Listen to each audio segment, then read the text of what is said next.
اصول تو یہی ہے کہ دریا میں جو جائے تیرنا نہ آتا ہو تو ڈوب جاتا ہے، لیکن اگر اللہ چاہے نا حضرت موسیٰ اپنے گھوڑے دریا میں ڈال دے تو وَإِذْ فَرَقْنَا بِكُمُ الْبَحْرَ فَأَنْجَيْنَاكُمْ وَأَغْرَقْنَا آلَ فِرْعَوْنَ، تو اللہ کہتا میں نے دریا پھاڑ کے موسیٰ کے لیے راستہ بنا دیا۔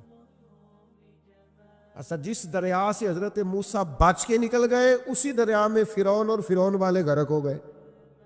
یہ کیا ہے؟ یہ روحانی زندگی۔ ایک ہے اسباب کہ آپ پانی میں گھوڑا پھینکے کہ آپ ڈوب جائیں، ایک ہے روحانی زندگی۔ یہ میں قرآن مجید پڑھ رہا ہوں، میں نے کوئی حدیث بھی نہیں سنائی، بزرگ کا قول تو دور رہا۔ قرآن فرماتا ہے کہ ہم نے فرعون اور فرعون والوں کو اسی دریا میں غرق کیا جس دریا میں ہم نے حضرت موسیٰ کے لیے رستے بنا دیے اور دریا پھاڑ کے رستے بنا دیے۔ تو رب کریم نے ایک روحانی زندگی بھی مومن کی رکھی ہے، روحانی زندگی۔ ذرا غور کیجئے گا بھلا میں کیا کہنے لگا، صرف 50 سیکنڈ کے لیے آپ نے سوچنا ہے۔ زندگی میں ہمیں بہت ساری ایسی چیزیں ملی ہیں جو ہماری محنت کا نتیجہ نہیں۔ ہمیں بہت سارا ایسا کچھ ملا ہے جس کے ہم قابل تھے نہیں، پر رب نے عطا کر دیا۔ نہ سمجھ لو آپ، یہ جو آپ کو ملا ہے نا، تھے نہیں قابل پر ملا ہے۔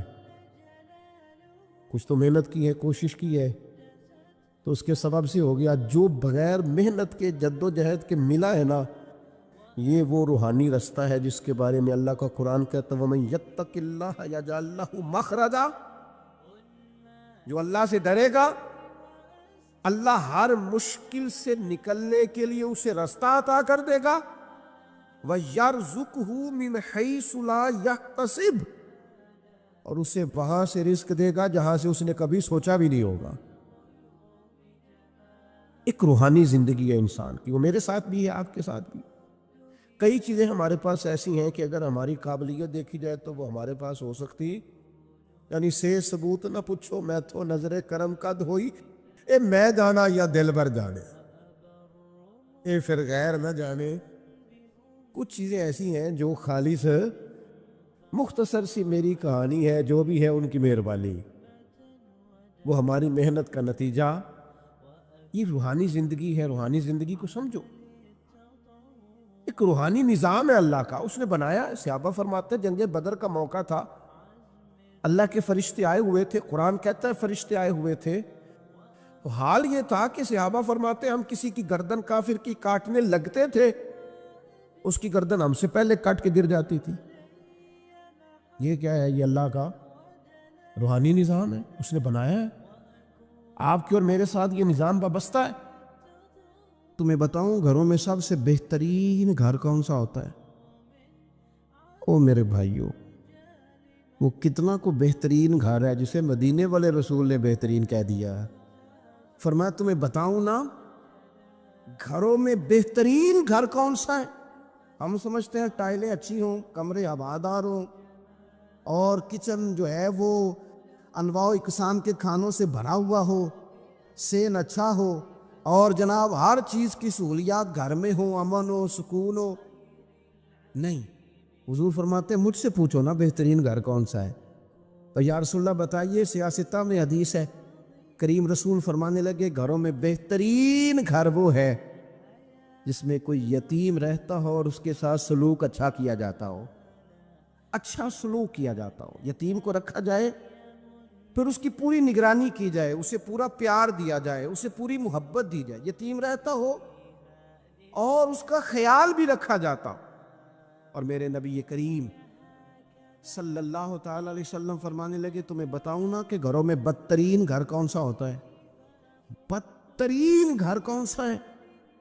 حضور بتائیے، فرمایا جس میں کوئی یتیم رہتا اور اس کے ساتھ سلوک نہ صحیح کیا جاتا ہو، اس کو تکلیف دی جاتی ہو، وہ کرب میں ہو، وہ تکلیف میں ہو، وہ اذیت میں ہو۔ رکھنے والوں نے رکھ تو لیا ہے لیکن ان کو پتہ ہی کوئی نہیں ہے کہ ان کے ساتھ ہم نے رویہ کس طرح کا رکھنا تھا۔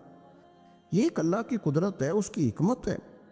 چلے جاتے ہیں بعض اوقات بڑے، میں نے جو شروع میں آیت پڑھی، اللہ فرماتے ہیں الم یجدک یتیما فآویٰ، محبوب ہم نے آپ کو یتیم پایا، پھر اپنے جوار رحمت میں وسیع جگہ دی، پھر ہم نے آپ کو غنی کر دیا، پھر ہم نے آپ کو اپنے قرب کا رستہ عطا کیا۔ اللہ نے نبی کریم علیہ السلام کو در یتیم پیدا فرمایا۔ یہ یتیموں کے تعلق سے ایک عظیم شان ان لوگوں کو دینی تھی، تو اللہ نے اپنے حبیب کو بھی در یتیم پیدا کر دیا۔ یہ ایک خاص قسم کا کرب ہوتا ہے۔ ظاہر ہے جس آدمی نے جو چیز چکھی ہوئی ہوتی ہے وہی اس کے ذائقے سے آگاہ ہوتا ہے، دوسرا دور کھڑا اسے آگاہ نہیں ہوتا۔ جو چکھ لیتا ہے، جو پانی میں اتر جاتا ہے، وہ اس کی گہرائی بھی جانتا ہے اور ٹھنڈا کتنا یہ بھی سمجھتا ہے۔ جن لوگوں نے یہ دور گزارا ہوتا ہے ان کو اس کا پتہ ہوتا ہے۔ نبی کریم صلی اللہ علیہ وسلم نے یہ وقت بتایا تھا، حضور نے یہ دیکھا تھا۔ حضور صلی اللہ علیہ وسلم اس کی تکلیف سے، اس کی آزمائش سے، اس کے مد و جزر سے پوری طرح آگاہ تھے، اس لیے حضور نے گن گن کے یتیموں کے حقوق بیان کی۔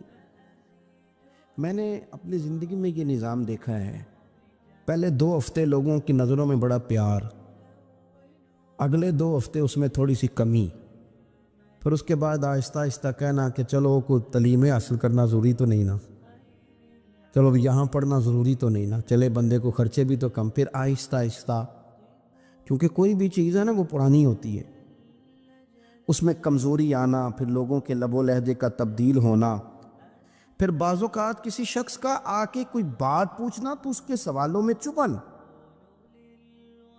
اس کے لب و لہجے کے اندر گھٹن کہ کتنے بجے باہر جاتے ہو، کب واپس آتے ہو، اب شام کو کتنے بجے جاتے ہو۔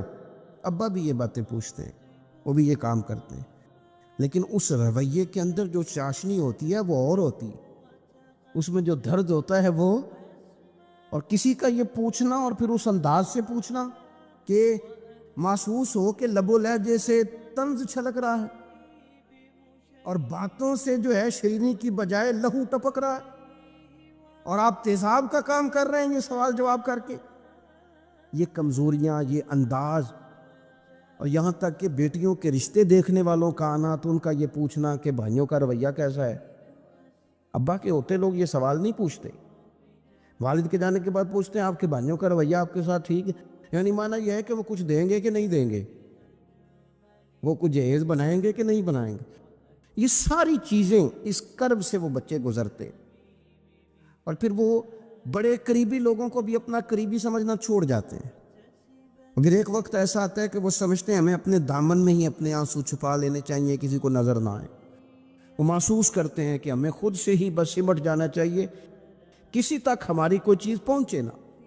آہستہ آہستہ لوگ چیزوں کو چھپانے لگتے ہیں، اور یہ پوچھنا کہ روٹی کھائی ہے کہ نہیں کھائی، تو اس طرح پوچھنا جیسے کوئی خیرات لے کے کھڑا ہے دروازے پہ، آپ نے کھلانی ہوتی تو کھلا دی ہوتی، آپ نے گرمیوں کے کپڑے لے لیے ہیں کہ نہیں لے لیے، تو اس کا رنگ اس طرح کا ہے کہ جس طرح کسی کو اس طرح پوچھا جا رہا ہے کہ جیسے بڑا بھکاری ہے۔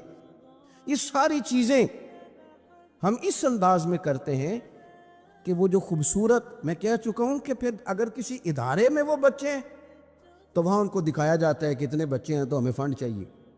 آپ اچھی نیت سے کر رہے ہوں گے صاحب، لیکن آپ اس کومپل کو بھی تو دیکھیں نا کہ اس نے کھلنا ہے، اس نے پھول بننا ہے، اس نے کس طرح چھاؤں لوگوں کو دینی ہے جب وہ خود مرجھا جائے گا۔ پھر یہ لوگوں کو، ایسے بچوں کو میں نے عام لوگوں سے نفرت کرتے دیکھا، پیچھے ہٹتے دیکھا، لوگوں کے لیے ان کے دلوں کے اندر اچھے جذبات نہ رہے۔ انہوں نے محسوس کیا کہ یہ ہمارے ساتھ تعاون کرنے نہیں آئے، یہ ہماری عزت کو مجروح کرنے آئے، یہ شفقت کرنے نہیں آئے، یہ تو خیرات دینے آئے۔ سنو، میرے رسول کریم صلی اللہ علیہ وسلم کا انداز کیا ہے یتیم کے تعلق سے۔ حضرت بشیر بن اقربہ رضی اللہ تعالیٰ، مجموع زوائد میرے سامنے پڑی ہے، فرماتے احد میں میرے والد شہید ہو گئے، نبی پاک صلی اللہ تعالیٰ علیہ وسلم نے مجھے اپنے گھوڑے کے پیچھے اپنے ساتھ بٹھا لیا گھوڑے پہ، اور میں سرور کائنات علیہ الصلوۃ والسلام کے ساتھ گھوڑے پہ بیٹھا ہوں، تو حضور مجھ سے پوچھتے ہیں تمہارے والد چلے گئے؟ میں رو پڑا، میں نے عرض کی حضور اب نظام